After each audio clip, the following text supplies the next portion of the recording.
Oke, halo. Aku mau di sini mau jelasin terkait project dari mata kuliah manajemen inovasi. Di mata kuliah ini kita buat satu project yaitu adalah kartu peran. Nah, di sini aku akan coba jelasin terkait gimana kartu peran itu selama satu semester ini kita bentuk kayak gitu. Nah, dalam manajemen inovasi kita di sini diajari terkait 5 tahap dalam gimana sih lo perlu untuk bentuk suatu inovasi kayak gitu.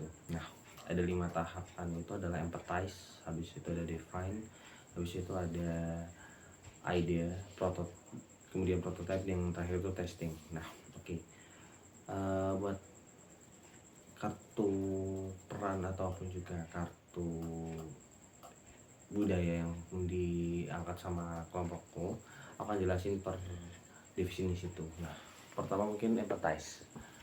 Empathize yang digunain adalah kita di sini mencoba untuk ngerti gimana pandangan teman-teman di kelas itu terkait budaya kayak gitu. Jadi kayak gimana mereka merasa budaya di Indonesia itu apakah udah cukup dikenal atau enggak, apakah budaya itu perlu dirasain atau enggak kayak gitu. Nah, kemudian di empathize ini kita sebenarnya nggak cuma explore di kelas saja, akan tetapi kita coba explore ke jurnal-jurnal yang itu ngebahas ataupun juga subjeknya adalah siswa kayak gitu.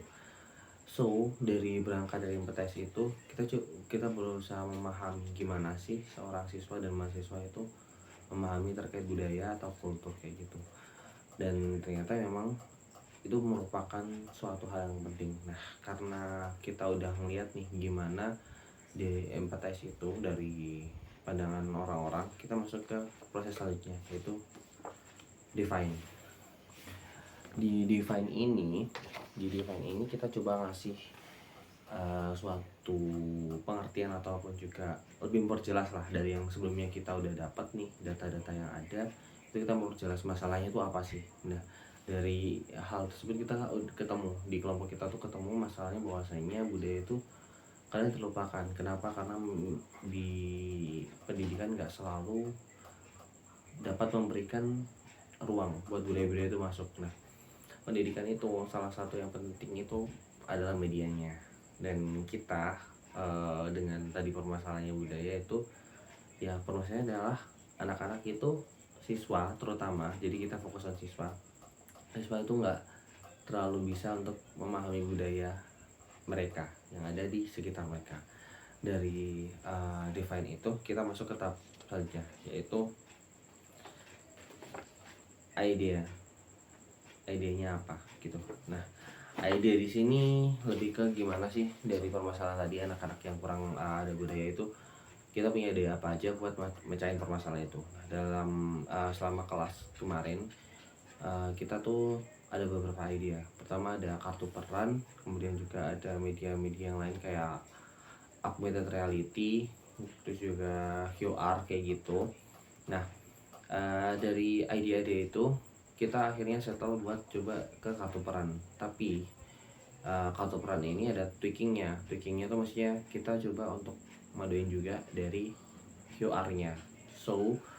Muncullah idenya itu adalah kartu peran yang disitu adalah berbasis kulturnya dari siswa. Dan kita di sini itu coba akan membuat satu kartu yang di dalamnya itu kayak flashcard kayak gitu, yang di situ ada QR code yang bisa di scan kayak gitu. Dari ide itu kita masuk ke proses yang selanjutnya yaitu prototype. Dalam proses prototype ini kita sebenarnya di awal itu merancang bahwasanya untuk produk kita itu flashcard. Dalam prototype ini flashcard itu udah muncul, dan dalam pengembangannya kita kemarin mengembangkan coba kita buat prototype kulturnya adalah adalah rumah adat. Kita buat rumah adat yang itu akan dalam flashcard itu kita ada gambar rumah adatnya, namanya apa, kemudian kita coba mendefinisikan itu dengan QR yang isinya itu adalah audio kayak gitu. Jadi proses pembelajaran yang kita harapkan dari QR itu adalah secara visual ada, auditory juga ada, dan juga anak-anak bisa fokus. Kenapa? Karena kalau flashcard mereka akan tertuju satu rumah budaya, jadi mereka fokus dulu untuk menghafal satu aja, baru mereka kalau misal udah kita bisa next ke selanjutnya. Nah, dalam konteks prototype ini kemarin tentu back and forth ada berbagai masukan di dalam kelas dalam proses manov ini, dimana yang awalnya kita flashcard kita akhirnya coba buat prototype yang itu akan lebih mudah digunakan di media pembelajaran dan juga lebih menarik. So akhirnya prototype ini kita berkembang menjadi board game. Nah, board game ini tentunya juga kita dapat penyesuaian sehingga kita akhirnya punya suatu flashcard dan juga board game yang itu mereka dikombine dan punya model ataupun juga tampilan yang menarik juga. So prototype akhir kita adalah suatu board game yang isinya itu ada kartu juga, ada board gamenya yang itu terkait suatu rumah budaya. Dan setelah prototype itu kita jadi di akhir minggu perkuliahan kita habis itu bentuk untuk bannernya, posternya, dan juga produknya sehingga kita bisa tampilin di pameran yang kemarin dilakuin kayak gitu. So sebenarnya buat produk kita lebih ke itu aja tahapan-tahapannya. Sebenarnya ada tahapan terakhir nih di gimana kita untuk manajemen inovasi kita, yaitu adalah testing.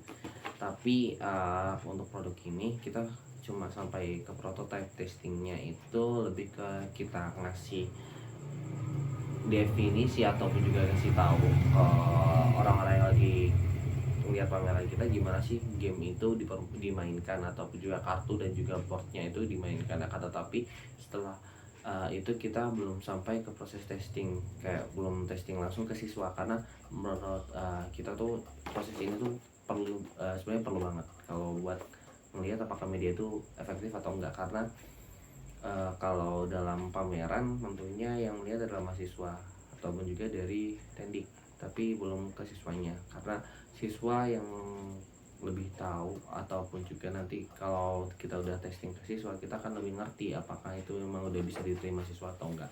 So in conclusion, dalam proses manov ini kita coba buat kartu peran yang kemudian kita berubah menjadi game board sehingga lebih bisa menarik perhatian siswa ke budaya kayak gitu.